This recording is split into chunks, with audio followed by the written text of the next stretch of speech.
कबीर साहब के वचनों पर आधारित ओशो की 5 पुस्तकों की हम चर्चा करेंगे। सबसे पहली है सुनो भाई साधो।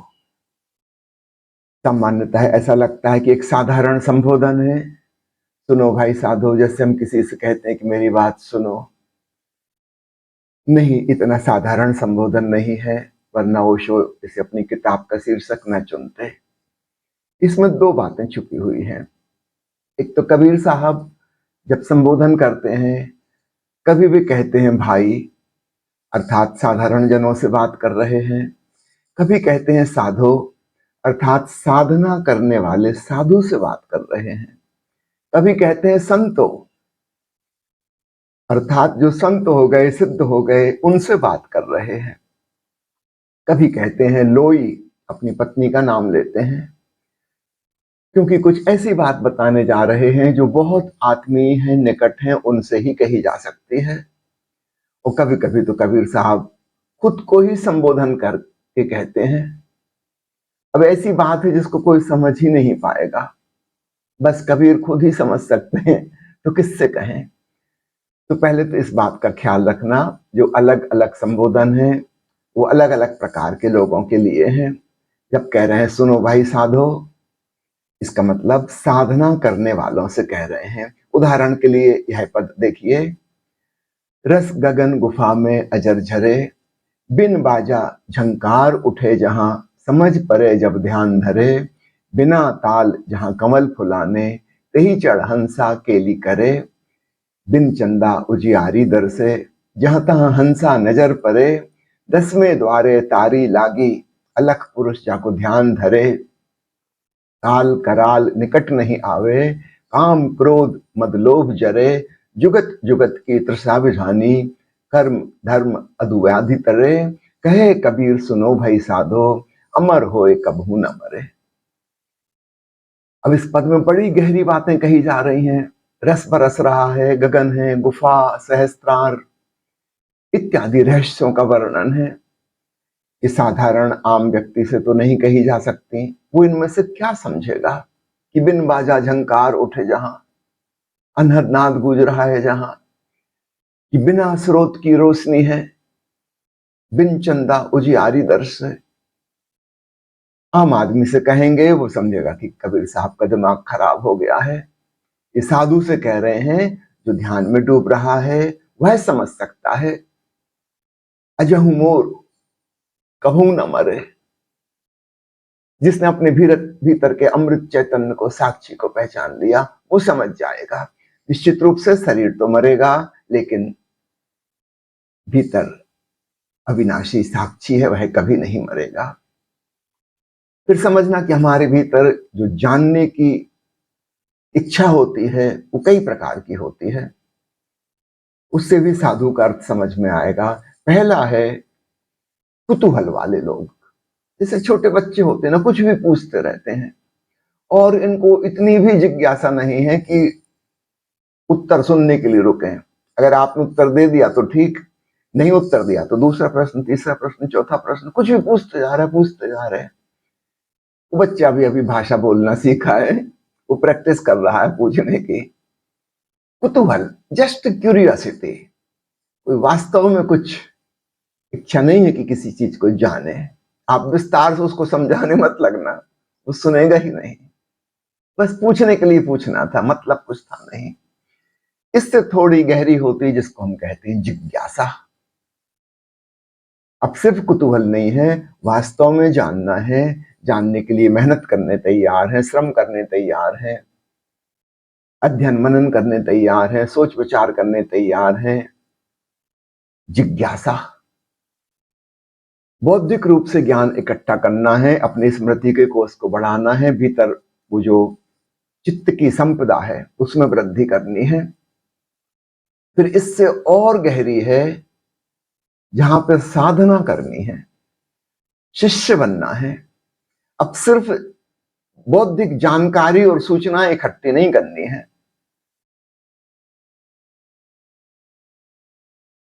अब पानी की फिजिक्स और केमिस्ट्री नहीं समझनी है, पानी पीना है।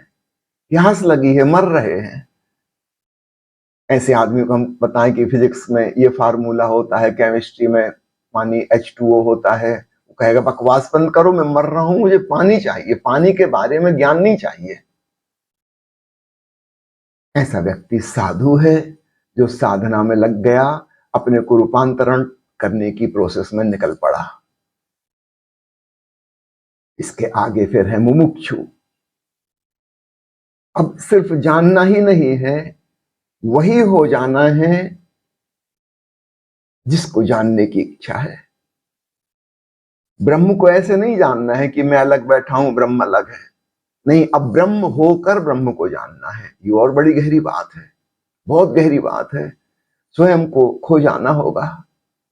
जैसे कोई नदी सागर में गिरे, घबराएगी, डरेगी, क्योंकि इसके पहले उसका एक नाम था, रूप था, उसका उद्गम था, उसकी एक लाइफ हिस्ट्री थी, किन किन तटों से, किन किन शहरों से वह गुजरी है, लंबी जीवन कथा थी। सागर में एक बार गिर गई तो वह समाप्त हो गई। फिर नदी नदी न रह जाएगी, स्वयं सागर हो जाएगी। मुमुक्षा का अर्थ है कि जो हम जानने चले हैं, हम वही हो जाएं, ब्रह्म होकर ब्रह्म को जाने। तो ये 4 प्रकार के लोग हैं, 4 प्रकार की जानने की इच्छाएं हैं। तो जब कबीर कह रहे हैं सुनो भाई साधु, समझना वो जो तीसरी कोटि के लोग हैं, साधना करने को तत्पर, रूपांतरण की प्रोसेस से गुजरने के लिए तैयार, शिष्यत्व की भावना जिनमें जाग गई है, उनसे बातें कर रहे हैं। तभी उनको गहरी बातें बताई जा सकती हैं। अब दूसरे शब्द पे ध्यान देना, सुनो। आप कहेंगे इसमें कौन सी खूबी है? बहुत बड़ी खूबी है। सुनना सुनना अलग अलग प्रकार का होता है। एक अंग्रेजी में हम कहते हैं हियरिंग और दूसरा है लिसनिंग। हियरिंग, जिसके कान ठीक है उसको सुनाई पड़ जाता है, कोई साधारण सी बात है, कोई खास बात नहीं। लेकिन लिसनिंग, इसका मतलब है पूरे प्राण लगा के सुनना है, भाव से, होश से, संवेदनशील होकर सुनना है, और ऐसी गहराई से सुनना है कि न केवल बाहर सुनाई दे, भीतर का भी सुनाई पड़ने लगे। ओंकार श्रवण, ब्रह्म का नाद सुनाई पड़ने लगे। जब कहते हैं सुनो भाई साधो, इसमें एक गहरा अर्थ छिपा है कि हे साधुओं, सिर्फ साधना ही मत करते रहो, कुछ और गहरा भी करना है, श्रवण की कला सीखनी है। भगवान महावीर को हम तीर्थंकर कहते हैं। तीर्थंकर का अर्थ होता है तीर्थ बनाने वाला, घाट बनाने वाला, जहां से लोग उतर कर उस पार जा सकें। महावीर ने कहा है मैंने 4 घाट बनाए हैं, पहला श्रावक का, दूसरा श्राविका का, तीसरा साधु का और चौथा साध्वी का। आश्चर्य की बात है, पहले उन्होंने श्रावक श्राविका को गिनाया और द्वितीयम, नंबर 2 पर साधु साध्वी को गिनाया। प्राय हम इसका उल्टा सोचते हैं कि साधना करने वाले प्रमुख हैं, नंबर 1 है। नहीं, ऐसा नहीं है महावीर की दृष्टि में। वे जिन्होंने श्रवण के द्वारा ही सब कुछ पा लिया, साधना करने की जरूरत ही नहीं पड़ी, उनके लिए श्रवण पर्याप्त था। आपने देखा होगा बुद्ध और महावीर की और 24 तीर्थंकरों की मूर्तियों में बड़े बड़े कान होते हैं, उनके कंधे को छूते हुए। सामान्य रूप से ऐसे कान तो किसी मनुष्य के नहीं होते। चलो किसी एक आध के हो गए हो अपवाद स्वरूप तो हम मान भी सकते हैं, मगर 24 तीर्थंकरों के एक से कान, ये तो संभव नहीं। निश्चित रूप से यह ऐतिहासिक तथ्य हो अथवा ना हो, किंतु यह बात सच है। मूर्तिकार ने, चित्रकार ने बड़े बड़े कान बनाकर यह दर्शाया है सांकेतिक रूप से कि इन्हें श्रवण की कला आती थी। इन्होंने महासंगीत को, एक ओंकार सतनाम को सुन लिया। जब कबीर कहते हैं सुनो भाई साधो, तो उनका इशारा इस तरफ है, अपने भीतर प्रभु के संगीत को सुनो। दूसरी टाइटल अंग्रेजी की प्रवचनमाला है द गेस्ट। गेस्ट यानी मेहमान। कबीर साहब के जिस वचन पर ओशो ने यह नामकरण किया है, वह वचन इस प्रकार है, जैसे तिल में तेल है, ज्यों चकमक में आग, तेरा साईं तुझ में जाग सके तो जाग। जैसे तिल होती है, मूंगफली होती है, सोयाबीन होती है, नारियल होता है, इनमें तेल छुपा हुआ है, ऊपर से दिखाई नहीं दे रहा। ये बीज भी देखने में कंकड़ पत्थर जैसे लगते हैं, लेकिन अगर इन्हें दबाया जाए, कोल्हू से गुजारा जाए तो तेल निकल आता है। कबीर साहब कह रहे हैं ठीक ऐसे ही हमारा साईं वह प्रीतम हम में छुपा है। मनुष्य भी परमात्मा का बीज है, ऊपर ऊपर से देखने में कहीं पता ना चलेगा। एक साधारण इंसान, कहीं से पता नहीं चलता कि इसके भीतर भगवान छिपा है। ओशो जब प्रवचन देते थे, हर प्रवचन के अंत में वे कहते थे कि आपके भीतर बैठे परमात्मा को प्रणाम करता हूं, मेरे प्रणाम स्वीकार करें। हमें तो कहीं पता नहीं चलता कि हमारे भीतर परमात्मा विराजमान है। जिसने स्वयं के भीतर जान लिया, उसने सबके भीतर पहचान लिया। तो कबीर साहब कह रहे हैं कि जैसे तिल के बीजों में तेल है और चकमक पत्थर में आग है, यूं तो देखने में साधारण पत्थर जैसा है। आग कब पैदा होती? जब दोनों को रगड़ो तब। जिसको हम साधना कह रहे हैं वह रगड़ है। साधना के द्वारा अग्नि पैदा होती है, अदरवाइज यह जीवन बिल्कुल साधारण लौकिक जीवन है। यह अलौकिक बन जाता है जब साधना से गुजरता है। तेरा साईं तुझ में जाग सके तो जाग। अगर हम सोए सोए रहे तो साईं का, परमात्मा का पता न चलेगा, लेकिन अगर हम जाग गए, साधारण रूप से चैतन्य नहीं, महाचेतना हमारे भीतर उत्पन्न हो गई, तब हमें पता चलेगा कि अरे हम ब्रह्मास्मि, मैं स्वयं ब्रह्म हूं। साईं शब्द को अंग्रेजी में रविन्द्रनाथ टैगोर ने अनुवाद किया जब कबीर साहब का, उन्होंने साईं की जगह दी गेस्ट, मेहमान शब्द का उपयोग किया। थोड़ा अटपटा सा लगता है। अंग्रेजी में ऐसा कोई शब्द नहीं है साईं जैसा। हिंदी भाषा में बड़ा प्रीतिकर शब्द है साईं, कई इसके अर्थ छुपे हुए हैं, लेकिन अंग्रेजी में इसके इक्विवेलेंट कोई शब्द नहीं था। रविन्द्रनाथ ने भी बहुत सोचा कि कबीर का अनुवाद करते समय साईं शब्द का क्या करें। उन्हें अंतः प्रेरणा हुई कि साईं का अर्थ दी गेस्ट, मेहमान, अतिथि। सदगुरु ओशो ने रविन्द्रनाथ टैगोर के इस अनुवाद को सराहा। उन्होंने भी अपनी किताब का शीर्षक यही रखा। क्यों? पुराने जमाने में मोबाइल नहीं होते थे कि आप एसएमएस कर दो किसी को कि हम आ रहे हैं, टेलीफोन नहीं होते थे कि खबर कर दो, और कबीर साहब के जमाने में तो पोस्ट ऑफिस भी नहीं होते थे कि किसी को पत्र डाल दो कि हम आ रहे हैं आपके यहाँ मेहमान बनने। मेहमान तो अचानक प्रकट हो जाता था बिना किसी सूचना के। उसको अतिथि कहते हैं, मतलब अतिथि, तिथि यानी तारीख। कोई पता नहीं होता था दिन दिनांक का, अचानक घर आ गया, इसलिए अतिथि, बिना सूचना के, बिना तारीख बताए।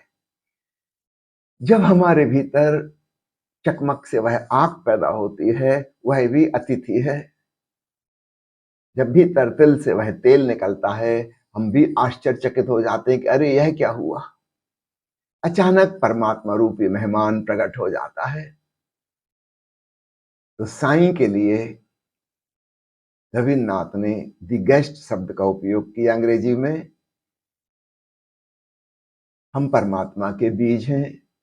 अचानक एक दिन हम में अंकुर आ जाता है, वृक्ष बड़ा होने लगता है, और चकित हम तब होते हैं जब बसंत आती है और फूल खिल जाते हैं और फल लग जाते हैं। हम हैरान रह जाते हैं कि यह क्या हो रहा है।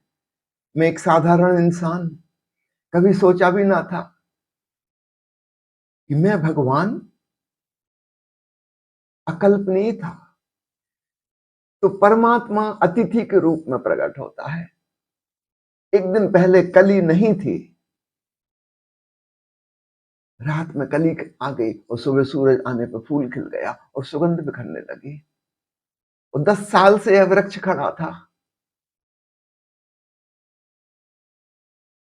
कुछ ऐसा ही मनुष्य के जीवन में होता है, इसलिए ओशो ने अपनी किताब का शीर्षक दी गेस्ट रखा। तीसरी किताब की मैं चर्चा करना चाहूंगा, वो है चेत सके तो चेत। इसका भावार्थ वही है जो जाग सके तो जाग का है। दूसरे शब्दों में वही बात कह रहे हैं। हमें तो लगता है कि हम जागे ही हुए हैं, चेते हुए हैं, सचेत अपना जीवन जी रहे हैं। कबीर साहब, ओशो, अन्य संतगण किस जागरण की बात करते हैं? हम जिसे जागना कहते हैं वो बहुत मंद मंद जागना है, बस काम चलाओ। एक शराबी आधी रात को शराब घर से चलता है अपने घर जाने के लिए, रास्ते में दो चार जगह भटकता है, दो चार जगह टकराता है, एक आध जगह गड्ढे में पैर मोच खाता है, चोट खाता हुआ भी आखिर घर पहुंच ही जाता है। अगर उससे कहो कि तुम बेहोश हो, वो कभी नहीं मानेगा। कोई नशा करने वाला कभी नहीं मानता कि मैं बेहोश हूं। कहेगा अगर बेहोश होता तो घर कैसे आता। हमारी जिंदगी भी करीब करीब ऐसी है। हम जो जिंदगी जी रहे हैं, एक प्रकार की मूर्छा उसमें है। काम चलाऊ होश है, शिक्षा पा लेते हैं, शादी ब्याह कर लेते हैं, घर गृहस्थी बसा लेते हैं, धन पैसा कमा लेते हैं और एक दिन समाप्त हो जाते हैं। ये जागी हुई जिंदगी नहीं है। इसलिए तो गौतम सिद्धार्थ जब जाग गए तो हम उन्हें बुद्ध कहते हैं। बुद्ध का अर्थ होता है जागा हुआ, दी अवेकन्ड वन। हम जिन्हें संत कहते हैं, सिद्ध पुरुष कहते हैं, वे जाग गए हैं। अतिशय जागरण उनके भीतर उत्पन्न हो गया है। तो कबीर साहब उस जागरण की बात कर रहे हैं, चेत सके तो चेत। आपको एक बात और बता दूं, सन 1979 में, 1979 में पहली किताब जो मैंने और माँ अमृत प्रिया ने संकलित की थी ओशो की, वह किताब यही थी, चेत सके तो चेत। कबीर साहब का वचन है, बिन रखवाले बाहिरा, चिड़िए खाया खेत, आधा पर्दा ऊब रे, चेत सके तो चेत। जैसे कोई रखवाला सो रहा है, खेत वाला, चिड़िया उसको खेत को खा जाएंगी, सारी फसल बर्बाद कर देंगी। ठीक ऐसे ही हमारे जीवन की फसल को बर्बाद कर रही है हमारी मूर्छा, हमारा प्रमाद। काश हम जाग जाएं, इस जीवन में हम परम जीवन को पालें। तो सभी संत उस परम जागरण की तरफ इशारा करते हैं, चेत सके तो चेत। आज की आखिरी किताब जिसकी हम चर्चा करने जा रहे हैं वो है मैं कहता आंखन देखी। कबीर साहब के इस वचन पर ओशो ने जो किताब अपनी नामकृत की है, उसमें पूरा वचन इस प्रकार है, तू कहता कागज की लेखी, मैं कहता आंखन देखी, मैं कहता सुरझावन हारी, तू राख्यो उलझाई रे। मैं सुलझाने की बात करता हूं, तू उलझाने उलझाने की बातें करता है। वो कबीर साहब पंडितों की नगरी बनारस में रहते थे। किसी पंडित से कह रहे होंगे, तू कहता कागज की लेखी, तू किताबों की, शास्त्रों की, ग्रंथों की बात कर रहा है, ईश्वर के बारे में ऐसा लिखा है, वैसा लिखा है, और मैं तुझे जो कह रहा हूं, मैं तो एक अनपढ़ ग्रामीण हूं। कबीर ने तो कभी कागज कलम स्याही को हाथ ना लगाया, दस्तखत करना भी उनको ना आता, ग्रंथों की पढ़ने की बात छोड़ो। वे कहते मैं कहता आंखन देखी, मैंने अपने भीतर जो स्वयं देखा है, मैंने खुद जो सुना है, मैं उसकी बात कर रहा हूं। पुस्तकीय, शाब्दिक, भाषागत, शास्त्रीय उस ज्ञान की बात नहीं कर रहा। निश्चित रूप से कबीर साहब को वेदों के बारे में नहीं पता, उपनिषदों के बारे में नहीं पता, लेकिन अपने भीतर जिंदगी की किताब उन्होंने पढ़ ली है। ठीक ऐसा ही वचन दरिया साहब का है, कानों सुनी सो झूठ सब, आंखों देखी सांच, दरिया झूठ सो झूठ है, सांच सांच सो सांच। कहते हैं दूसरों से प्रवचनों में जो सुना है, पढ़ा है, लिखा है, वह सब झूठ है। असली सत्य तो अपने भीतर, हमें स्वयं ही उसका साक्षी होना पड़ता है। साक्षी का अर्थ होता है अक्ष यानी आंख, सा अक्ष से साक्षी बना है। अपने भीतर जो दृष्टा होकर जाना, वह है परम सत्य।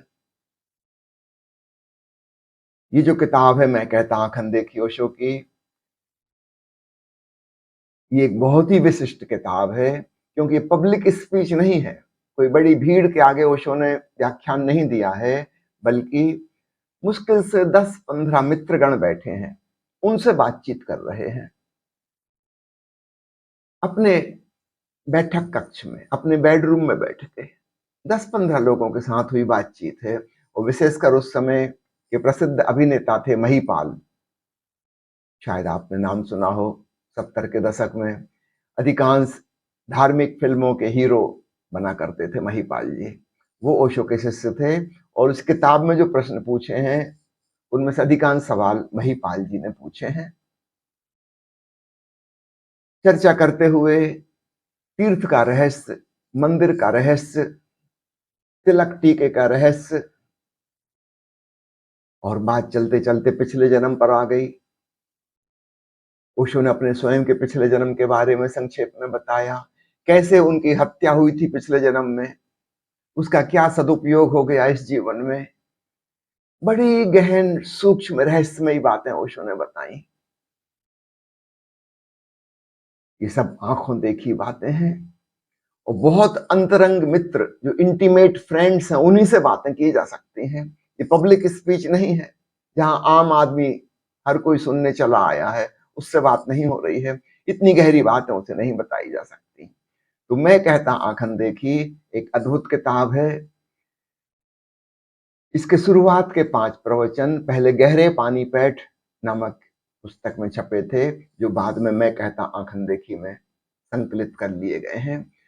तो इसमें जितनी भी रहस्यमयी चीजें थी जो ओशो ने खोली हैं, अंतरंग मित्रों के संग गोष्ठी में, छोटी गोष्ठी में, उनको संकलित किया गया है। तो प्यारे मित्रों, इन 5 पुस्तकों के शीर्षकों की हमने चर्चा की, जो कबीर साहब के वचनों पर आधारित हैं।